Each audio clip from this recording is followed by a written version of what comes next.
30 September आणि 1 October रोजी महाविकास आघाडीची मुंबईत बैठक. जागा वाटप तसंच प्रचार प्रसाराची रणनीती सुद्धा आखली जाणार. गावकऱ्यांच्या आग्रहानंतर मराठा आंदोलक मनोज जरांगे पाटील उपचारासाठी झाले तयार. रात्री उशिरा लावण्यात आलं सलायन. उपोषण सुरू झाल्यापासून जरांगेंची तब्येत खालावली. 5 ऑक्टोबरला पंतप्रधान नरेंद्र मोदी नवी मुंबई विमानतळाची करणार पाहणी. सुखोई विमानाची चाचणी पंतप्रधानांच्या समोर होणार. सिडको अध्यक्ष संजय शिरसाट यांनी पाहणी करीत घेतला आढावा. जागा वाटपाबाबत छत्रपती संभाजीनगरमध्ये अमित शहांच्या उपस्थितीत बैठक. सुमारे 2.5 तास मुख्यमंत्री आणि उपमुख्यमंत्री तसंच इतर नेत्यांची झाली सभा. मराठा आंदोलन आणि कृषी मालाच्या दराचा प्रश्न तुम्ही देवेंद्र फडणवीसांवर सोडा. फक्त 10% मतदान वाढवा. अमित शहांचा कार्यकर्त्यांना कानमंत्र.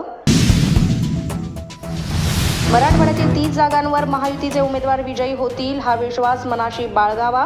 भाजपच्या कार्यकर्ता संवाद मेळाव्यात अमित शहा यांचं वक्तव्य.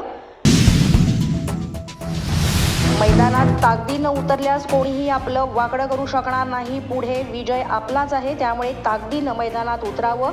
देवेंद्र फडणवीस यांच्या पदाधिकाऱ्यांना सूचना. महाराष्ट्रात भाजप सामूहिक नेतृत्वामध्ये निवडणूक लढणार. अमित शहा, गडकरी, फडणवीस आणि बावनकुळे यांच्या नेतृत्वात विधानसभेला सामोरे जाणार. नागपूरमध्ये कार्यकर्त्यांना जागा वाटप करण्यात आलेल्या पत्रकात उल्लेख.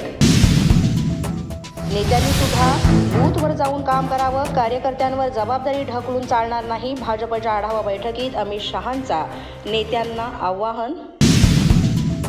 भाजपच्या कार्यकर्त्यांनी सकारात्मक गोष्टी जनतेपर्यंत पोहोचवण्यावर भर द्यावा. नेत्यांनी ही जबाबदारी सांभाळावी. भाजपच्या आढावा बैठकीत फडणवीस यांचं आवाहन. अशाच नवनवीन आणि ताज्या घडामोडी पाहण्यासाठी पोलीस माझा न्यूजच्या चॅनेलला सबस्क्राईब करा.